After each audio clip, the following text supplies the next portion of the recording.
The attachment challenge, bind materials without using glue or tape. So your job is to use as many as you can, and you must pass the shake test. You have to upload it to Artsonia with a little artist statement, and then you're eligible to work in the sculpture studio. You can stitch paper, you can stitch cardboard, you can stitch styrofoam pieces. Anything that's sharp, you have to sign out. Tapestry needles are, along with the drill bits, are on my desk, and you'll have to sign them out. So once I have a piece of thread, which is going to be about an arm's length, this is the length of my arm, I'm going to thread it through the needle. And then you can either tie it like that if you want a single strand, or another trick is to have a double strand, so even out the ends like this, and then on the end take your finger to make a knot, loop it, and then roll that right off the end of your finger, and if you pull it tight you get a perfect little knot. Able to go through paper, and this is even lightweight cardboard. I'm working on, this is called a self-healing mat, this material that's got a grid. I'm finding this is too difficult to use, just the needle itself. So I have to do these pieces separately, even though this is lightweight cardboard. If you wanted to, okay, and then I'm gonna pull it through until I get to the knot. And for good craftsmanship, you would have the knot on the back. And then I could probably poke through paper, no problem. I know that this paper or lightweight styrofoam is really easy to punch through.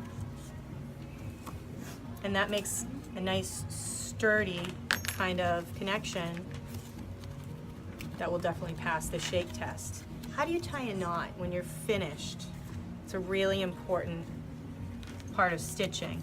I am going to take my last stitch here, and I'm going to pull this through, but before it's completely done, I'm going to send my needle through this loop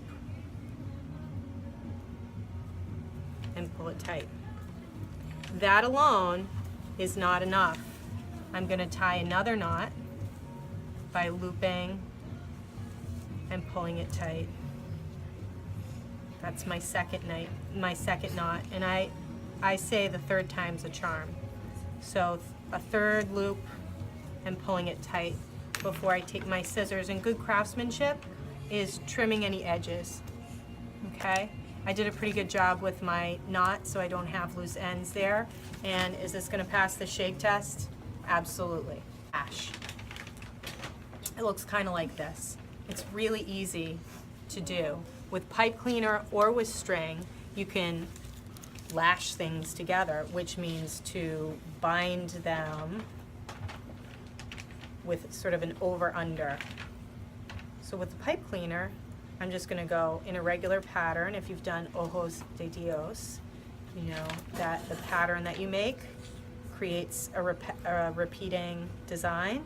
If you've done Ojos de Dios, any pattern you repeat creates a design. So this time I'm going to make sure that I have the front and the back wrapped together, and I'm going to go over and around, over and around, over and around, just like I would for Ojos de Dios. But you can do any kind of pattern, and you could use string for this as well. I don't think I need to use up my entire pipe cleaner because that's a really sturdy lash. The next one on your example sheet is a tie. You can easily use string or pipe cleaners to tie things together. So that would just involve wrapping around. And you notice good craftsmanship for a tie is to have the knot and the tails either trimmed off or tucked in. I actually took my tapestry needle and I tucked the leftover in the back, the leftover in. It has to look good, it has to be engineered well, which means when you shake it, it shouldn't fall apart. It should be able to stand up and not be flopping over. So you have to think about how it's gonna look all 360 degrees on display. Does anybody know what these are called? Want to guess? Do you know what they're called? Paper fasteners or brads, like the man's name, okay? So you can take a brad, and in cardboard, the brad has a rounded end and then two pointed ends on the other side. So you could take the points and actually push them right through cardboard. I found out, for me, they went through really easily. It allows moving parts. So you can imagine this might be really good for anything that you wanted to have jointed or movable in a sculpture. You can do this with paper as well. So now that I have that through in the front, looks like this. To fasten the back, it looks like this. I'm gonna open those tabs and that's it. And it almost looks like a little eye on this creature. We talked about tabs when we did paper sculpture, and you guys were really good at making tabs to attach things, but you used glue or tape. How can you use tabs without glue or tape? I made this tab and I created a slit in this. It took me a little bit of time to get the slit to be exactly the right height, not too high and not too tall and not too short, so that this stands up. In this piece of cardboard, I created 2 slots, 1, 2, and I took 2, they're the same height, 2 pieces of cardboard, and I'm gonna use that notch and that slot to put these in. This piece can stand up. These hand drills, you crank it instead of being a power drill, which you may have used before. You crank this. Has anybody used a hand drill before? Yeah? Oh, good. So the drills have bits, which are sharps, and so those come in 4 different sizes, and they're also going to be on my desk. They're a sign-out item. And the drill bit sign-out looks like this.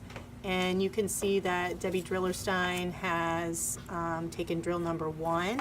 All the drills have numbers on them, and she marked off the bit when she took it out, and she put in that she returned it. It's a little tricky to get. You have to hold the handle, and you have to lefty-loosey. You have to turn. This is the drill handle. This part right here, you have to turn it lefty-loosey, and the bit comes right out because the inside opens up, and then you put the drill in to change the bits if you want, depending on the size of the bit. There are 4 different sizes. You want to make sure that that's in really tight. Then you hold the handle in place and turn it clockwise, righty-tighty, and your drill bit's in there. You can drill through. Make sure when you're drilling, here are the drill expectations, sign them out. Use a self-healing mat, this grid thing, which you'll find in the collage studio over here. I have them, and it's this material that's going to protect the tables from your drill. Cardboard, and it might even spin around, I notice, as I'm starting, but you can actually lift up the piece and kind of turn it with this corkscrew motion. You can drill plastic. You could drill metal, but I'm going to ask you guys not to drill anything metal. In fact, I don't have metals in the supplies because metal edges get really sharp. So very easy to poke a hole through something that's plastic, and I'm using a corkscrew kind of motion to unwind this plastic bit. Another way to attach things would be to take a pipe cleaner or string. I think a pipe cleaner would be even easier. And I pre-drilled these holes, guys, And then I can use, there's a little bit of metal inside of all this fluff, so it's easy to send through. So this looks a little bit like some kind of crazy eyeball. And I'll have to tie a knot here on the top. So when you look at a piece of cardboard and you notice that end was a little bent and it didn't work very well here, this works better. And then on the other side, I might take another piece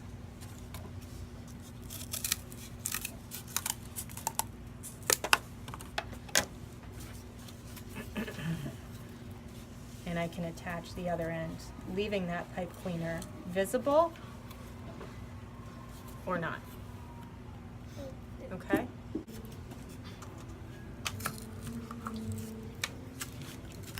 Cut a hole on either side.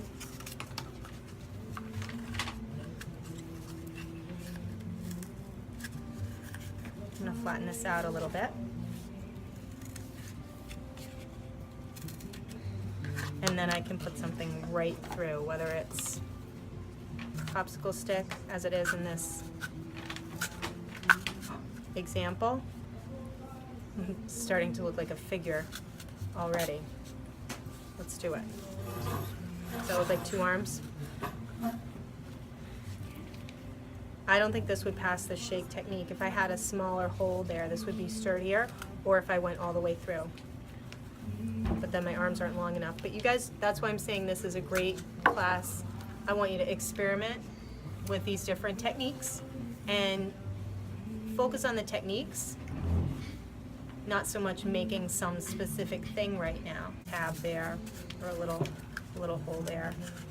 I can insert some other pieces. Oh, I can't wait to see how you guys do with this challenge. It's a lot of information and a lot of things to try out. And I'll put a supply bin with some of those basics on every table.